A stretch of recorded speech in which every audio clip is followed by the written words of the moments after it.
Foreign की चीजों पे जा रहे हैं, अपनी आपने गीता कभी खोली नहीं, अपनी महालक्ष्मी के तंत्र सीखे नहीं। इतने रिच कल्चर में ईश्वर ने आपको जन्म दिया, जहाँ मंदिरों की धरती, जहाँ वास्तु के वो इतना सब कुछ, अब आप निकाल के लाए कॉन्वलेक्सा। इससे बड़ी बेवकूफ़ी मेरी नज़र में नहीं है। क्या होगा कि मैं बहुत दिन से पूजा कर रहा था, कर्म तो मेरे ठीक नहीं थे, मेरे पास कुछ नहीं हुआ। अब आपने मुझे बताया जी वो फलाने गुरुजी बहुत अच्छा देते हैं, मैं उधर भाग गया। फिर आपने कहा साईं बाबा जल्दी सुनते हैं, मैं उधर भाग गया। आदमी ज़रूरत के हिसाब से अपने भगवान बदलता है। तो पहले आप ये पूछिए कॉन्वलेक्सा करने वालों को कि लक्ष्मी जी का जाप जिंदगी में कितना किया है, वो पता है क्या बोलेंगे? दिवाली पे करते हैं जी। अपनी ਪ੍ਰੋਸਪੈਰਿਟੀ ਲਈ ਵੈਲਥ ਲਈ ਪੈਸਿਆਂ ਦੇ ਲਈ ਉਹ ਕੋਈ ਮੰਤਰ ਜਾਪ ਅਗਰ ਤੁਸੀਂ ਦੇ ਸਕਦੇ ਹੋ तो प्लीज जरूर दे दो। अगर वाकई दौलत की पूजा करनी है तो 3 देवताओं की करनी है, एक लक्ष्मी जी की, एक भूदेवी जी की, तीसरे कुबेर देवता जो खजाने के रक्षक है। ओम महालक्ष्मी नमः, ओम भूदेवाय नमः, ओम कुबेराय नमः। तो ये कलेक्टिव पूजा है दौलत की। ਕਈ ਲੋਕ ਜਿਹੜੇ ਨੇ ਉਹ ਆਪਣੇ ਹੱਥਾਂ ਦੇ ਉੱਤੇ 897 ਹਰੇ ਪੈਨ ਦੇ ਨਾਲ ਲਿਖ ਦਿੰਦੇ ਨੇ। ਇਹ ਸਾਰਾ ਕੁਝ ਸਹੀ ਹੈ? ये सब मैं बेवकूफ़ियाँ ही कहूँगा, चलती रहेंगी जी। ਲੋਕੀ ਅੱਜਕੱਲ ਬਹੁਤ ਜ਼ਿਆਦਾ ਪਰੇਸ਼ਾਨ ਰਹਿੰਦੇ ਨੇ।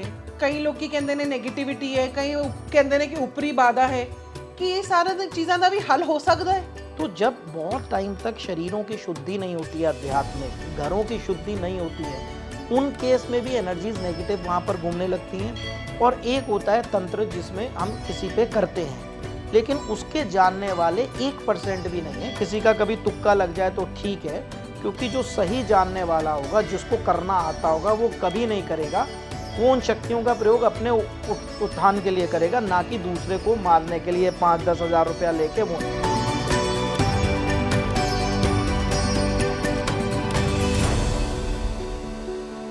मैं ईश्वर में मानता हूँ और मुझे ये पता है कि अगर वो चाहता तो शायद मुझे मुसलमान के घर में जन्म दे देता, मुझे अरब कंट्री में पैदा कर देता जहाँ लोग गाय खा रहे हैं, या मुझे वहाँ पैदा कर देता जहाँ कुछ और अलग कल्चर है। मैंने जन्म लिया इस संस्कृति में, ठीक है, जो कि मेरे हाथ में नहीं था। और अगर मैं ईश्वर में बिलीव करता हूँ, उसने कुछ सोच समझ के मुझे यहाँ पैदा किया, नहीं तो अमेरिका में भी कर देता, ठीक है ना। जिस धर्म में सबसे ज्यादा आध्यात्मिक रूप से रिच माना जाता है, जैनिज्म यहाँ से आया, बुद्धिज्म यहाँ से आया, सनातन यहाँ से आए, कृष्ण यहाँ, राम यहाँ, गौतम बुद्ध यहाँ, मतलब नानक यहाँ, मतलब आप उन चीज़ों को छोड़ के आप वो फॉरेन की चीज़ों पे जा रहे हैं। अपनी आपने गीता कभी खोली नहीं, अपनी महालक्ष्मी के तंत्र सीखे नहीं, अपना इतना रिच मतलब जो तंत्र का हमारा पूरा वो है। जब नालंदा यूनिवर्सिटी को आग लगाई मुगलों ने, तो वो 6 महीने तक जलती रही, इतने ग्रंथ थे 6 महीने तक, ठीक है ना। तो इतने रिच कल्चर में ईश्वर ने आपको जन्म दिया, जहाँ मंदिरों की धरती, जहाँ वास्तु के वो इतना सब कुछ, अब आप निकाल के लाए कॉन्वलेक्सा। इससे बड़ी बेवकूफ़ी मेरी नज़र में नहीं है, ठीक है जी। होता क्या है कि इसमें लोगों की भी गलती नहीं है। क्या होगा कि मैं बहुत दिन से पूजा कर रहा था, कर्म तो मेरे ठीक नहीं थे, मेरे पास कुछ नहीं हुआ। अब आपने मुझे बताया जी वो फलाने गुरुजी बहुत अच्छा देते हैं, मैं उधर भाग गया। फिर आपने कहा साईं बाबा जल्दी सुनते हैं, मैं उधर भाग गया। आदमी ज़रूरत के हिसाब से अपने भगवान बदलता है, ऐसे ही ज़रूरत के हिसाब से आदमी अपने ये वर्ड्स बदल रहा है, ठीक है ना। आप खुद सोचिए, अगर ईश्वर चाहता ही हम कॉन्वलेक्सा करें तो हमें कहीं यूरोपियन कंट्री में पैदा करता, ठीक है ना जी। अपने वर्ड्स हमने सीखे नहीं। आजकल फॉरेन के नाम रखना, फॉरेन के ये सब करना। पहले अपनी आपको मैं सबके सामने ये बोल रहा हूँ, 100 में से आप अगर पूछेंगे गीता की पहली लाइन क्या है, 2 लोग कौन बात कर रहे हैं, 90 लोग नहीं बता पाएंगे। ये हकीकत है, बिल्कुल राइट। वो बस कैलेंडर पे पढ़ा गया है कि भैया क्या लेके आए थे, क्या लेके, कोई फॉलो नहीं कर रहा है, ना कोई पढ़ रहा है। तो इतनी अगर रिच कंट्री में, इतने रिच कल्चर में, इतने गहरे आध्यात्मिक जगत में पैदा होके हिंदुस्तान में आप कॉन्वलेक्सा ले आऊं या वो ले आऊं, मतलब लाइक कम से कम आध्यात्मिक रूप से तो आप वो रहिए।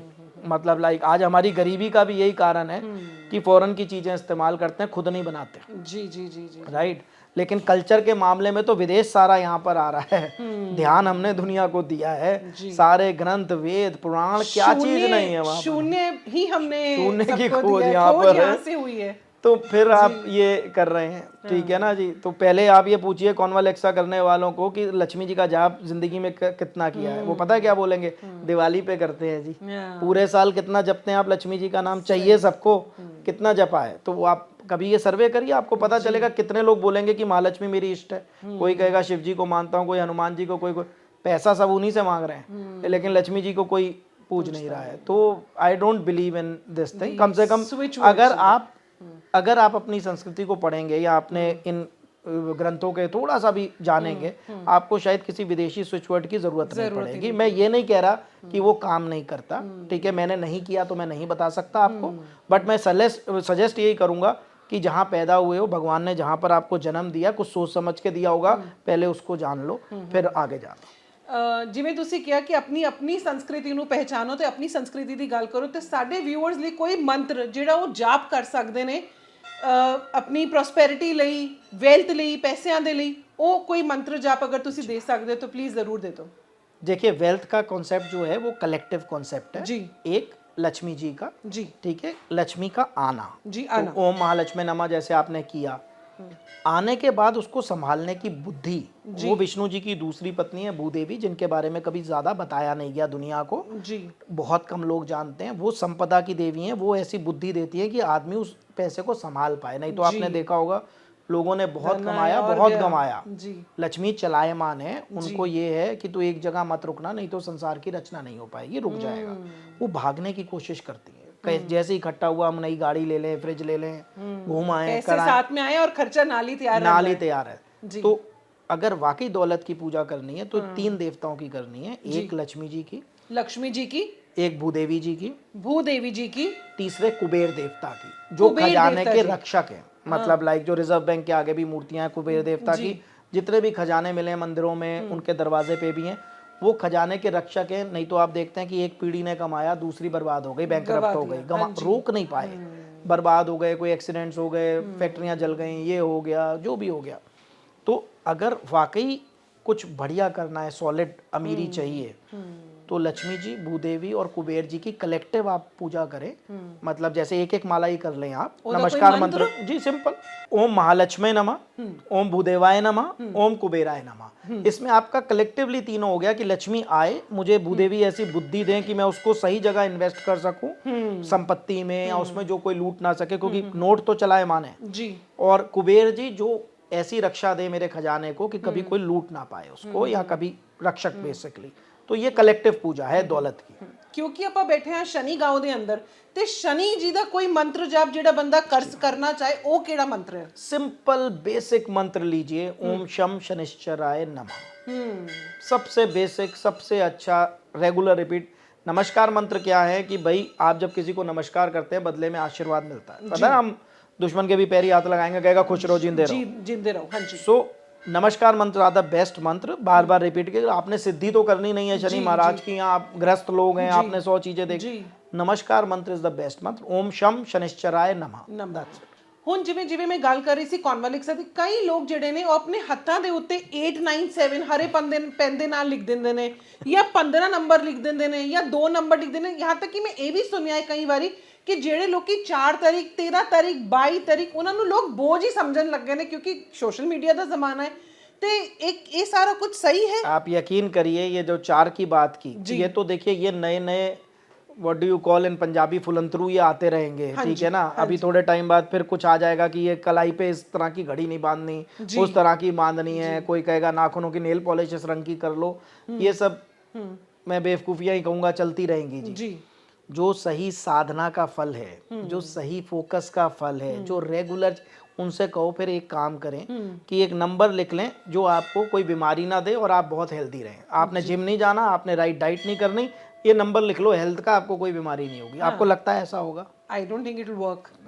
मैंने नहीं लगता काम करेगा। यही चीज है। तो बेसिकली वो आपको याद दिलाना कि हाँ जी सब, अगर आपको किसी तरफ चलना है जी, आपको उस देवता की बात माननी है और उसकी साधना रेगुलर तरीके से करनी है, जेडी तो एस्ट्रोलॉजिकली सूट करती है। ऐसा नहीं कि कुछ भी आपने ये टोटके से कर लिया और इस चक्कर के, इस शॉर्टकट के चक्कर में आप लॉन्ग कट भूल जाओगे, या जो सही रास्ता है, लंबा रास्ता है, वो भूल जाओगे इन शॉर्टकट्स की। मैंने ये कर लिया, कौन बैठ के माला जपे, कौन अनुष्ठान करे, कौन साधना करे, कौन सुबह उठ के नहा के पूजा पाठ करे, मैंने तो पेन से लिख लिया। तो जितना आसान काम उतना कम उसका रिजल्ट रहेगा। ਮੈਂ ਤੇ ਇਹ ਤੱਕ ਵੀ ਸੁਣਿਆ ਹੈ ਕਿ ਕਈ ਲੋਕ ਕਹਿੰਦੇ ਨੇ ਜੇ ਇੱਕ ਬੱਚੇ ਨੂੰ ਜਨਮ ਕਰਾਉਣਾ ਹੁੰਦਾ ਕਿਉਂਕਿ ਹੁਣ ਸਿਜ਼ੇਰੀਅਨਸ ਹੋ ਗਏ ਨੇ ਕਾਫੀ ਬੱਚੇ ਤੇ 15 ਤਾਰੀਖ ਜਾਂ ਸਿਰਫ 19 ਤਾਰੀਖ ਨੂੰ ही कराओ इज इट राइट इसका आपको खुद मैं बता देता हूँ एक प्रैक्टिकल चीज। आप एक काम करिए, सेलिब्रिटीज उठा के देखिए, हाँ जी ठीक है, अच्छे नेता, अच्छे एक्टर्स, अच्छे अभिनेता, हाँ जी, सिंगर्स, हाँ अच्छे जो भी अच्छे बड़े लोग हुए हैं, समझदार लोग हुए हैं, आप उठा के देखिए, हाँ जी आपको हर नंबर के मिलेंगे। सही तो फिर कुछ नंबर कैसे लकी हो गए? अब ये 4 नंबर जो आपने बोला राहु का नंबर है, जी आजकल मैंने 4 नंबर वाले सबसे ज्यादा सक्सेस देखे और 8 नंबर वाले शनि के सबसे सक्सेस देखे। तो ये बिल्कुल कुछ नहीं है, ऐसा नहीं है 1 नंबर वाले सूर्य का नंबर है वो सक्सेस नहीं हो रहे। ये सिर्फ हाइप करने के लिए चीजें बना दी जाती हैं।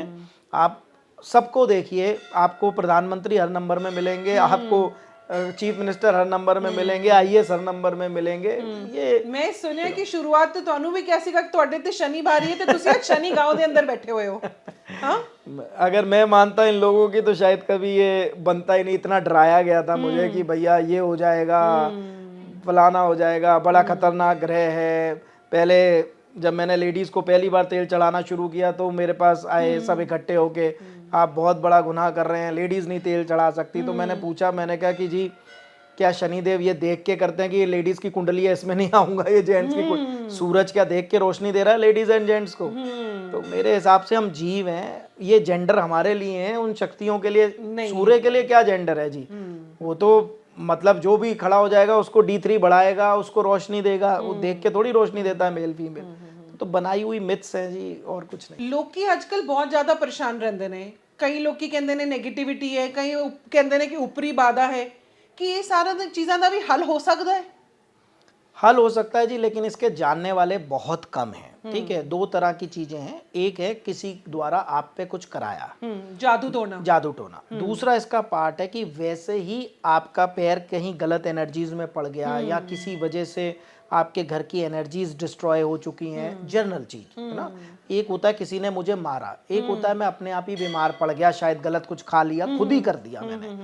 तो जब बहुत टाइम तक शरीरों की शुद्धि नहीं होती है, आध्यात्मिक घरों की शुद्धि नहीं होती है, उन केस में भी एनर्जीज नेगेटिव वहां पर घूमने लगती हैं। और एक होता है तंत्र जिसमें हम किसी पे करते हैं, लेकिन उसके जानने वाले 1% भी नहीं है। किसी का कभी तुक्का लग जाए तो ठीक है, क्योंकि जो सही जानने वाला होगा, जिसको करना आता होगा, वो कभी नहीं करेगा। वो उन शक्तियों का प्रयोग अपने उत्थान के लिए करेगा, ना कि दूसरे को मारने के लिए 5-10 हजार रुपया लेके। वो ये एक बिल्कुल अलग एक लंबा टॉपिक है, आप फिर कभी करेंगे इसको, तब मैं इसमें डिटेल कैसे होता है, ये कैसे काम करता है, मैं आपको एक्सप्लेन कर दूंगा। ਨੈਗੇਟਿਵਿਟੀ ਪਤਾ ਲਗਾਈ ਜਾ ਸਕਦੀ ਆਪਣੇ ਘਰ ਦੀ ਕਿ ਜਿਵੇਂ ਤੁਸੀਂ ਕਿਹਾ ਕਿ ਸ਼ੁੱਧ ਕਰਨਾ ਚਾਹੀਦਾ ਹੈ ਆਪਣੇ ਔਰੇ ਨੂੰ, बिल्कुल ਤੇ ਉਹ ਕਰਾ ਜਾ ਸਕਦਾ ਹੈ? बिल्कुल करा जा सकता है। वो बिल्कुल ऐसा है, एक रेगुलर प्रोसेस है। जैसे आप पोछा रोज लगाते हो, डस्टिंग रोज करते हो, हाँ जी। अब आप किसी घर में कोई मिट्टी ना फेंको, कुछ ना करो, लेकिन उसमें सफाई करना छोड़ दो, तो क्या होगा? थोड़े टाइम बाद आप देखेंगे कि यहाँ मिट्टी, जाले लग गए, और वो जबकि आपने कुछ फेंका नहीं है, कुछ गलत नहीं किया है। तो अगर हम लोग जैसे अपनी नहाएंगे धोएंगे नहीं, तो थोड़े टाइम बाद क्या होगा, राइट? ऐसे ही अपनी ऑरा को भी नहलाना धुलाना पड़ता है, उसकी भी साफ सफाई है। अपने घर को भी आध्यात्मिक रूप से नहलाना धुलाना और साफ करना पड़ता है। अब वो चीजें जो आपको आंखों से दिख रही है गंदगी, वो तो आपने उठा दी। जो आध्यात्मिक है, फॉर एग्जाम्पल कि अगर कोई बहुत जलने वाला है, जिसकी औराई गंदी सोच है, होते हैं कई बार समाज में, हर तरह के राक्षस भी होते हैं। अब वो आपके घर आया, तो ये हम कहते थे, मेरे पिताजी कम से कम मुझे कहते थे कि बेटा घर में संतों के पैर पड़ते हैं तो शुभ होता है। अच्छा, मैं छोटा था, मैं सोचता चॉकलेट वॉकलेट तो दे के नहीं जाते, क्या शुभ होता है, आते हैं हम सेवा करते हैं, चले जाते। तो उन्होंने समझाया था मुझे कि बेटा इनके साथ ना इनकी ऊर्जा होती है, इतना तप करते हैं, तो ये जब घर में आएंगे तो ये अपनी वो ऊर्जा छोड़ के जाएंगे। तो मेरा क्वेश्चन यही होता था कि जो बड़ी बुआ आती हैं वो बड़ी वैसी हैं, तो उसका मतलब गंदी ऊर्जा भी आ जाती होगी घर में। तो बात फैक्ट है कि अगर अच्छे आदमी के साथ अच्छी ऊर्जा चलेगी, तो जिसकी सोच गलत है उसके साथ गलत ऊर्जा चलेगी। अब आपके कई रिश्तेदार ऐसे होंगे, कई मिलने वाले ऐसे होंगे जो आप जानते होंगे कि ये जलते हैं या गलत, लेकिन समाज के नाते आपको उनको बुलाना पड़ता है, या उनके हाथ का पानी पीना पड़ता है, या उनके हाथ से कभी खाना भी खाना पड़ता है। उस चीज़ों से आपकी ऊर्जा जो है वो नेगेटिव हो जाती है, राइट? कि अगर मेरा मान लीजिए मुझे जुकाम है, अब मैं ना भी आपको देना चाहूँ तो भी आप तक जाएगा जी। एक छींक के साथ करीब कितने करोड़ कीटाणु निकलते हैं, जम्स जाते हैं। बिल्कुल। तो जिस आदमी के पास जो होगा वही दूसरे को देगा। एक आदमी की एनर्जी डल है, उसकी ऑरा काली है, वो जलता है लोगों से, चिढ़ता है लोगों से, उसके यही होता है सब आगे निकल गए, मैं रह गया। अब वो आपसे मिला, यहाँ कोई बीमार है, अरे आप तो बड़े हेल्दी हो, हमारे यहाँ से तो बीमारी नहीं जा रही, वो आहास ही छोड़ गया, राइट। वो जेलेसी। तो ऐसा नहीं है कि वो तांत्रिक है, लेकिन जब आप ऐसे ज्यादा लोगों से मिलोगे, आशीर्वाद देने वाले हाथ कम है, जलने वाले ज्यादा है। आज मैं आपसे पूछता हूँ कि भाई आपने मर्सिडीज ली, आप मुझे 5 लोग गिना दो जो अपने घर में खुश होंगे कि भाई आज मजा आ गया, इन्होंने गाड़ी ले ली। गाड़ी आप 5 नहीं गिना पाओगे और आप 500 को जानते होगे। सो इस वजह से एनर्जीज डिसबैलेंस हो जाती। ਇਹ ਸੀਗੇ ਸਾਡੇ ਨਾਲ ਸ਼ਨੀ ਗਾਉਂ ਦੇ ਸ਼ੂਨੇ ਪ੍ਰਭੂ ਜੀ ਤੇ ਇਹਨਾਂ ਦੇ ਨਾਲ ਗੱਲ ਕਰਕੇ ਬਹੁਤ ਵਧੀਆ ਲੱਗਿਆ ਤੇ ਸਿਰਫ ਐਸਟ੍ਰੋਲੋਜੀ ਨਹੀਂ ਪ੍ਰੈਕਟੀਕਲ ਵੀ ਹੋਣਾ ਜ਼ਰੂਰੀ ਹੈ। ਅਸੀਂ ਆਏ ਹਾਂ ਅੱਜ ਸ਼ਨੀ ਗਾਉਂ ਦੇ ਅੰਦਰ ਤੇ ਤੁਸੀਂ ਵੀ ਆਓ ਦਰਸ਼ਨ ਕਰੋ ਸ਼ਨੀ ਮਹਾਰਾਜ ਜੀ ਦੇ ਅੰਦਰ ਕਿਉਂਕਿ ਇਹ ਸਾਡੇ ਸ਼ਤਰੂ ਨਹੀਂ ਸਾਡੇ ਮਿੱਤਰ ਨੇ।